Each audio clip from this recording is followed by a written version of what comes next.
So most of my time was spent in maximum security. Also, I was in my 20s.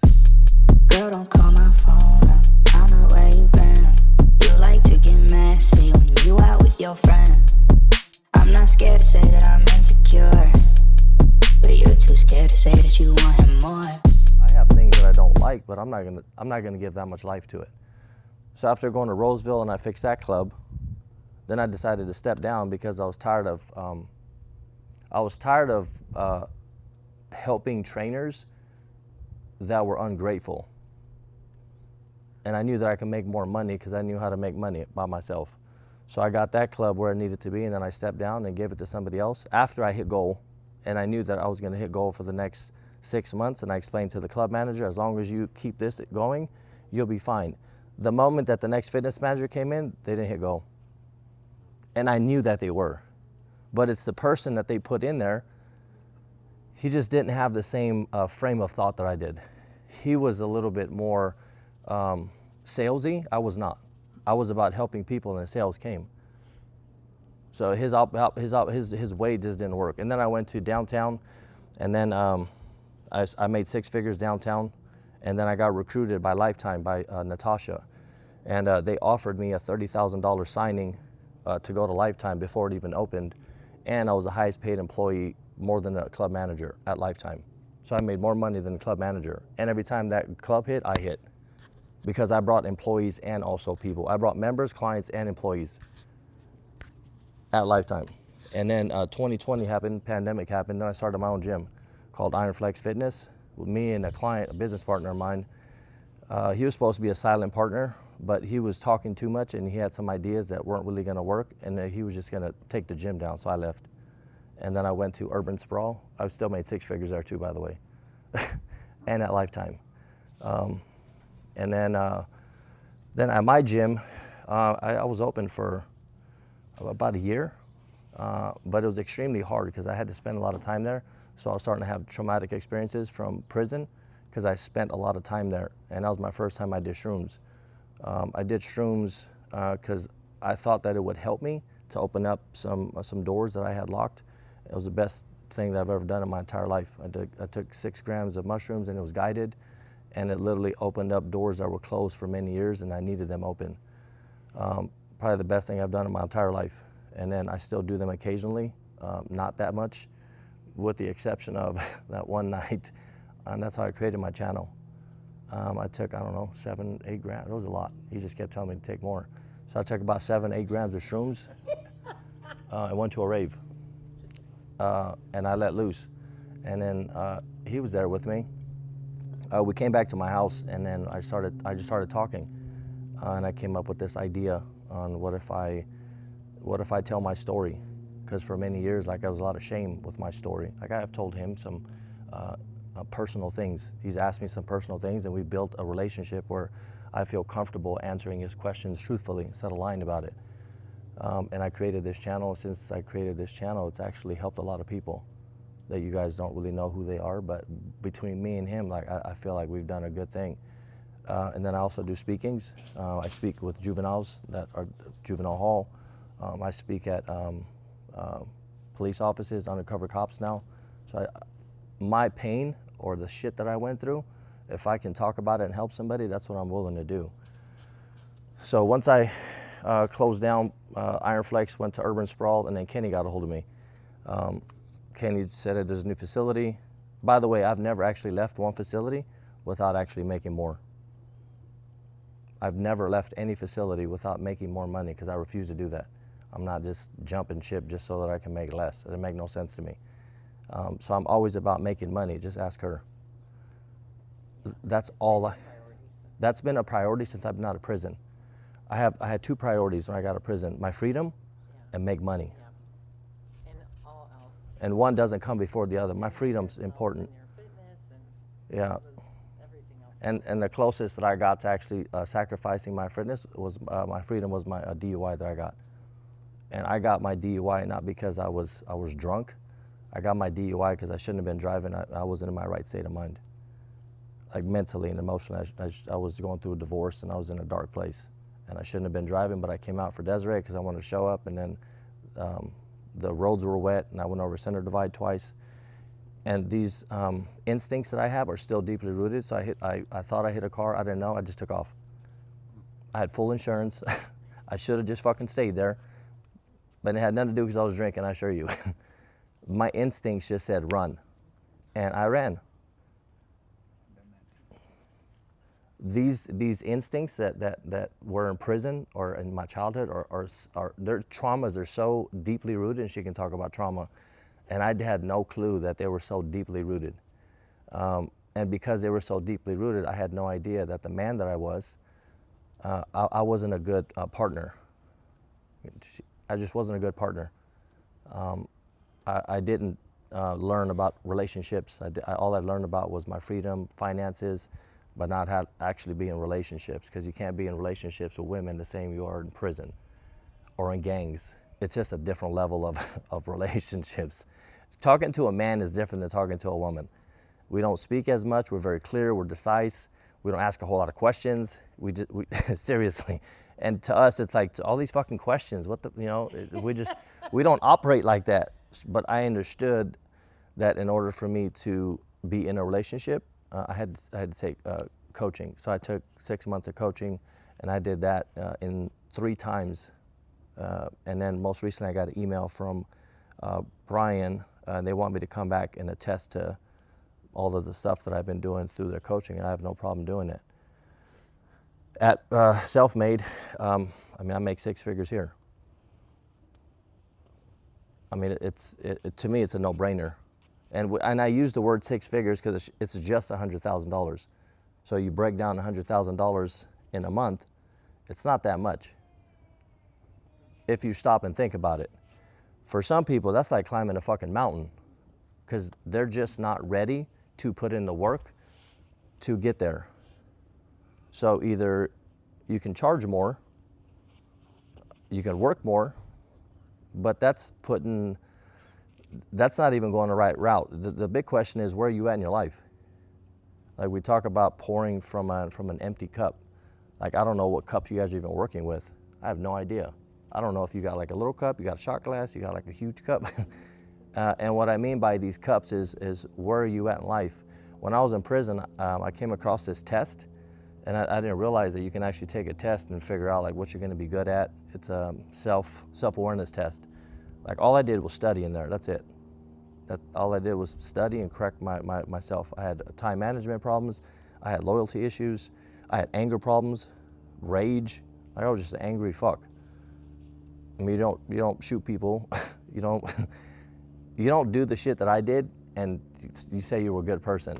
To your fellow gang members, you were a good person, but that's about it. And then even then, I realized that wasn't true when I went to prison. So then I realized, well, if I can't trust the people I run with, I can't trust my enemies, I can't trust, who the fuck am I gonna trust? So I just turned to myself. I was just angry from the time I was 10. So from the time I was 10, I got involved in gangs. And then at 12, I wanted to kill my dad. First person I wanted to kill and last person I wanted to kill when I got out of prison. Shoved a water hose in his mouth while I was on parole. Because I got to the house and him and my sister were arguing, and his head was busted, and all I thought about was, I'm going back to prison, so I'm gonna kill him. I'm going back for a good reason. That's what I thought. I'm going back for a good reason, not because I came into contact with the cops. So on parole, I was on high security parole because I was a gang member out on the streets and in prison.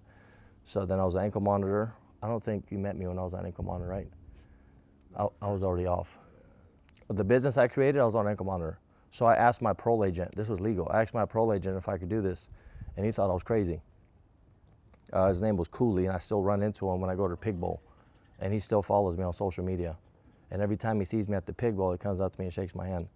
So I've never seen somebody quite like you to get out of prison and do the things that you've done. And you speak to my partners, and I've literally like transformed my entire perspective on life.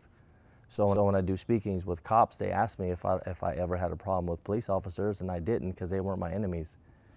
Other gang members were my enemies. So from 12 until 19, I was in and out of juvenile hall. I got into more fights than I can even count. I have no problem fighting. Like I told Blake one time, I said, I don't, because I won't shake boxing. I said, I don't want to. I don't want to.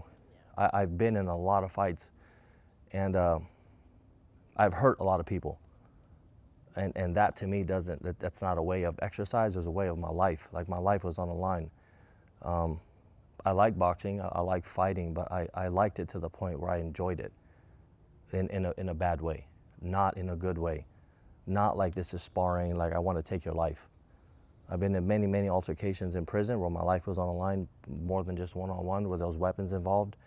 And there's a certain a certain switch that goes off in my head. I don't want to open that.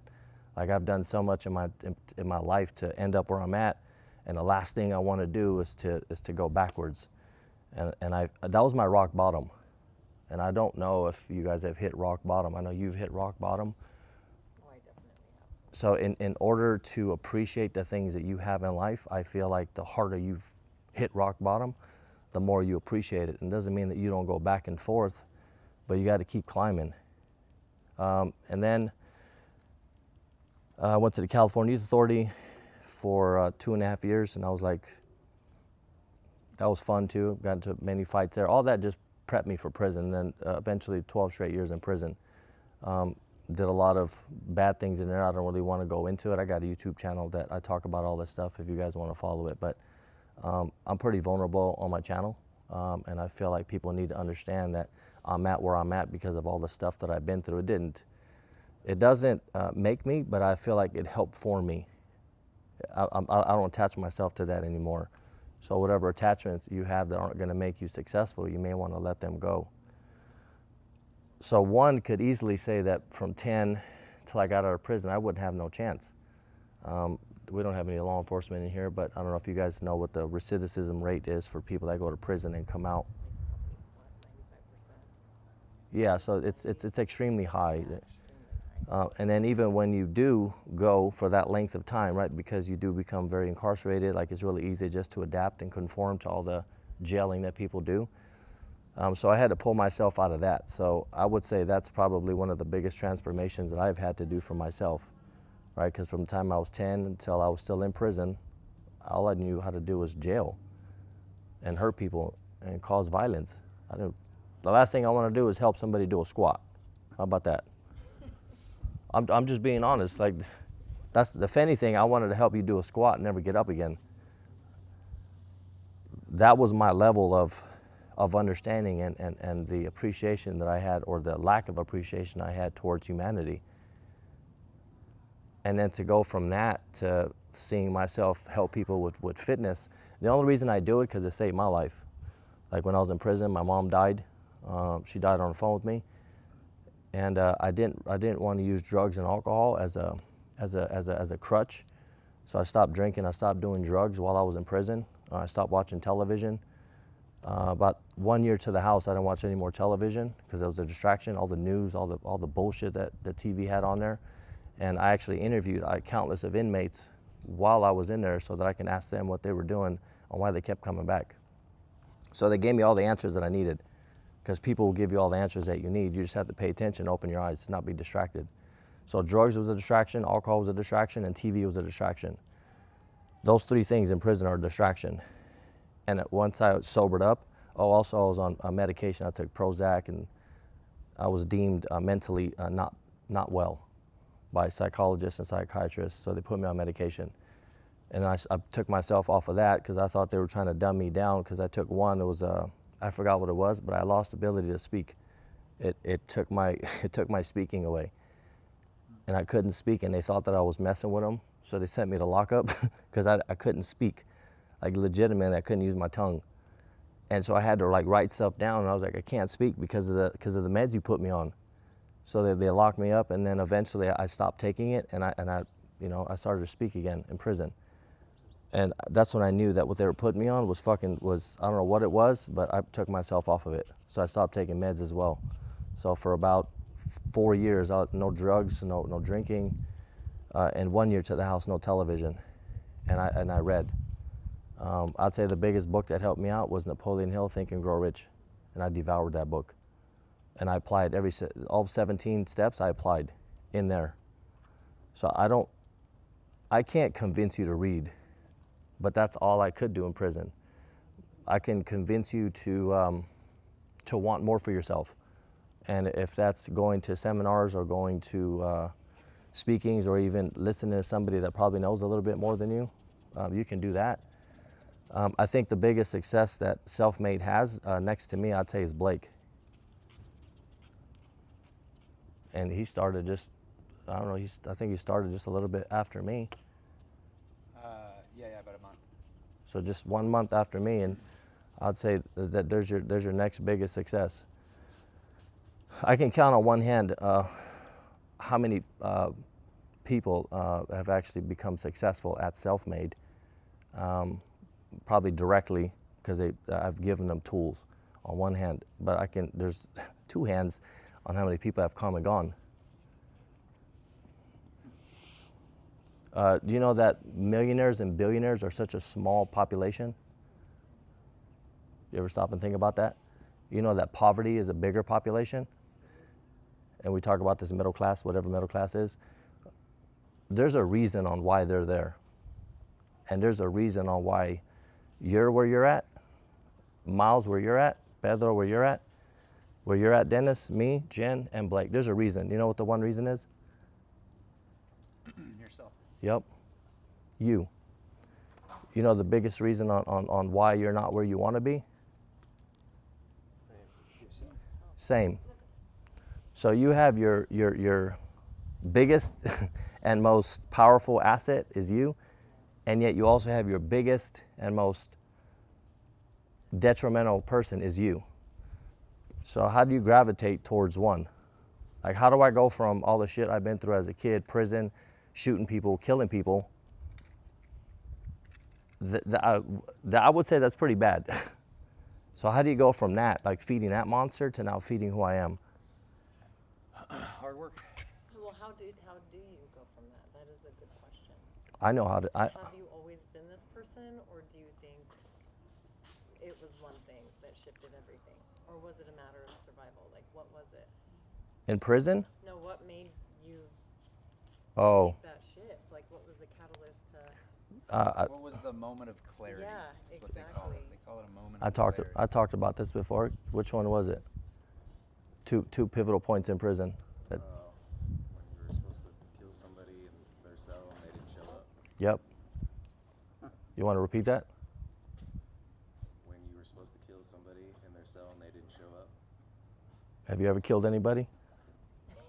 Maybe about you. Pedro? Have you killed somebody?